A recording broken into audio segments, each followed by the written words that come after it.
బీసీల ఐక్యత బీసీల ఐక్యత బీసీల క్షమాపణ వెంటనే చెప్పాలి చెప్పాలి పేరున్నాని క్షమాపణ వెంటనే చెప్పాలి చెప్పాలి చెప్పాలి పేరున్నాని క్షమాపణ వెంటనే చెప్పాలి చెప్పాలి చెప్పాలి ఐక్యత వర్ధిల్లాలి బీసీల ఐక్యత వర్ధిల్లాలి బీసీల ఐక్యత జై జై బీసీ జై జై బీసీ చెప్పాలి కొలుసు పార్థసారథి గారికి పేరున్నాని క్షమాపణ వెంటనే చెప్పాలి చెప్పాలి పేరున్నాని గారికి క్షమాపణ వెంటనే చెప్పాలి చెప్పాలి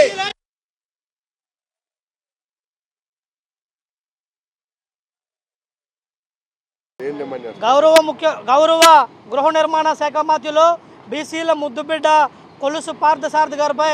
పేరుని నాని గారు చేసినటువంటి అవినీతి ఆరోపణలు అసత్య ఆరోపణలు వెకిలి శాస్త్రాలతో మాట్లాడినటువంటి విధానాన్ని ఆంధ్రప్రదేశ్ బీసీ సంఘం తరఫున ఖండిస్తున్నాము. ఎందుకంటే పేరుని నాని గారి వ్యాఖ్యలు ఏ విధంగా ఉన్నాయంటే ఈ రాష్ట్రంలో బీసీలు అనే వాళ్ళు వ్యాపారాలు చేసుకోవడానికి పనికిరారు, బీసీలకి అసలు ఏమీ తెలియదు, కాపులు బీసీల మధ్య చిచ్చుపెట్టే దూరంలో పేరుని నాని గారు చేసినటువంటి వ్యాఖ్యలను ఆంధ్రప్రదేశ్ బీసీ సంఘం తరఫున తీవ్రంగా ఖండిస్తున్నాం. కొలుసు పార్థసారథి గారికి 48 గంటల్లో బేషరతుగా పేరుని నాని క్షమాపణలు చెప్పాలని చెప్పేసి డిమాండ్ చేస్తున్నాం. ఎందుకంటే పేద ప్రజల పక్షపాతి ఇవాళ బీసీల ముద్దుబిడ్డ కొలుసు పార్థసారథి గారు గత 4 దశాబ్దాల తర్వాత నూజువేడులో ఉన్నటువంటి దొరల కోటలను బద్దలు కొట్టి గెలిచినటువంటి మొట్టమొదటి బీసీ